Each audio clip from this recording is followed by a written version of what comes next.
From releasing the movie just 2 months after The Flash, to the hero's reception shaping James Gunn's DCU, here's why Blue Beetle will change the DCEU. But before I begin, let me explain how tight the schedule is for Blue Beetle. As I already mentioned, the movie is releasing in theaters on August 18, 2023, just 2 months after the most anticipated DC release in a while, The Flash. And surprisingly, this was one of the few movies DC Studios kept on the schedule after James Gunn and Peter Safran took over in late 2022. But apart from the movie's place in the DCU's future, the casting of Susan Sarandon is still the most discussed Blue Beetle news. Let me tell you why. In early 2022, it was reported that Susan would play Victoria Cord, the sister of Ted Cord, aka the original Blue Beetle. But here's the catch, she's actually playing the villain in the movie. And as the trailer shows, this movie is most definitely going to be the origin story of Xolo Maridueña as Jaime Reyes, aka the third Blue Beetle. It also shows how he is related to his family, which will be a big part of the movie's plot. Now, here's the thing. There's nothing more exciting than watching an actor you've liked for a long time finally get his big break, especially in the heart of DCU's revival. We've seen our favorite actors get their big breaks many times before, and well, Cobra Kai's Xolo Maridueña is the latest actor to join this list. Fans of the Netflix series have known about the young actor for a long time. But DC's upcoming movie, Blue Beetle, will introduce him to a whole new group of fans. And now, I don't know about you, but the first time I saw him in the trailer for Blue Beetle, there were parts of Jaime Reyes that made me think of Miguel Diaz, and Cobra Kai fans couldn't help but point them out. What can I say?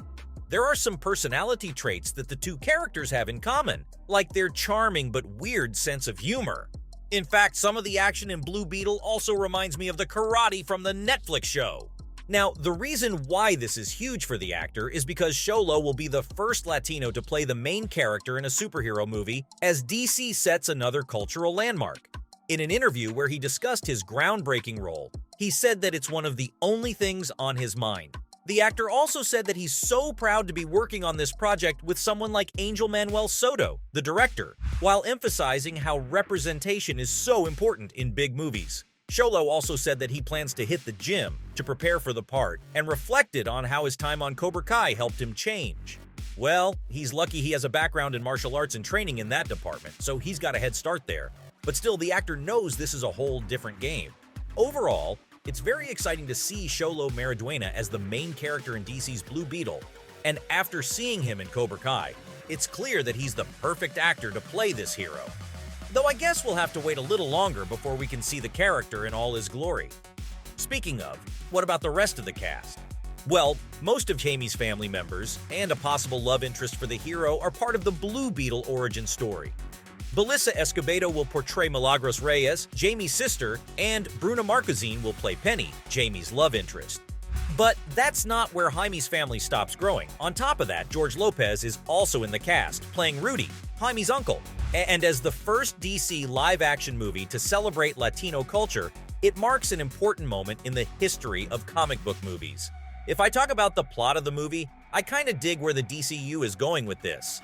Well, you see, Jaime Reyes isn't exactly the first Blue Beetle in the DC comics. It's actually Dan Garrett who became the hero after an Egyptian scarab gave him his power. The second Blue Beetle told the story of Ted Cord, a hero in the Arrowverse, who mainly relied on science and technology to do his job. As for the third and last Blue Beetle, the trailer showed us that Jaime is no longer a teenager, but a college graduate. And when he goes back home, he finds that things have gotten worse. He's told not to open the box holding the Blue Beetle scarab because someone bad seems to want to get their hands on it. But he opens the box anyway, and right in front of his family, Jaime bonds with the Blue Beetle armor when it fuses to his spine, and his journey as DC's newest live-action hero starts. Now, according to speculation, Blue Beetle will mainly focus on how he became a hero, and how he clashed with Victoria Cord and Carapax the Indestructible Man, the villains of the original movie. And this makes me wonder how big of an impact this would have on the DCU continuity right after The Flash. But most importantly, Blue Beetle's place in the DCEU. Even though James Gunn wasn't involved in the production of Blue Beetle, the CEO has expressed how excited he is about the movie's release. And according to him, all of the releases for 2023 would release on their scheduled dates. But what he didn't clarify is if any of these heroes would be in future DCU projects. And you know what I think? I think Blue Beetle could be part of the new DCU's Elseworlds side franchise, along with Matt Reeves' Batman movies and Todd Phillips' Joker movies. This would prevent Blue Beetle from interacting with Gunn's new DC heroes while still keeping the exciting new hero in the series. But hey, that's for the boss to decide. I guess we'll have to wait until August to find out how the movie does at the box office. Now, if it's any indication of the movie's speculated success, Blue Beetle's trailer did really well on social media. You see, even though it came out in between the trailers for Secret Invasion and Spider-Man Across the Spider-Verse, the Blue Beetle trailer has done very well on YouTube in terms of views and likes. It quickly got over 10 million views, and the number of people who liked it was more than double that of the highly praised The Flash trailer. In the same way, this success can also be seen on the TikTok app, where clips from the movie are being shared and unshared a lot. And just looking at the buzz and energy seen on these platforms, it seems like a lot of young people are already looking forward to seeing the movie. Let me tell you why this could be crucial. You see, this TikTok interaction is much better than Shazam. Fury of the Gods or Black Adam teasers were made. When people found out how bad the sequel to Shazam was, it ended up tanking at the box office.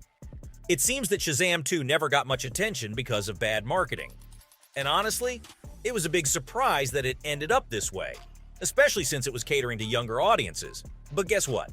This works better for Blue Beetle, mostly because of how the rising young star makes it work, which could be a good sign for the movie and for the future of DC in general, resulting in the reception shaping James Gunn's DCU. And the fact that so many people, especially younger audiences, seem to like Blue Beetle is a big deal, especially since Warner Brothers and Discovery's DC movies are in the middle of a lot of controversy right now. You see, due to DC's last two failures, their general response and brand value are lower than ever. And while many people are excited about The Flash, the early word on the Aquaman sequel does not sound good. It would also be a huge win because Jamie Reyes' Blue Beetle isn't the most well-known DC hero, but he could do better than Shazam and Black Adam, who are way better known. On top of that, James Gunn's DCU reboot, which is likely to include this version of Blue Beetle, will also feature less well-known DC characters and stories like Creature Commandos. So if Blue Beetle does well, it could make it possible for even lesser-known characters to join the DCU, just as Gunn did with the Guardians of the Galaxy. But on the flip side, if someone as marketable as Blue Beetle can't make it, it's likely that the Z-list figures will be an even bigger flop. But in many ways, Gunn's plans for the DC universe depend on how well Blue Beetle does, even though he has nothing to do with it. And based on what people have said about it on social media so far, hey, it at least has more buzz than what's come before. So from the hero's reception shaping James Gunn's DCU, to the movie releasing just 2 months after The Flash, that's all for why Blue Beetle will change the DCEU.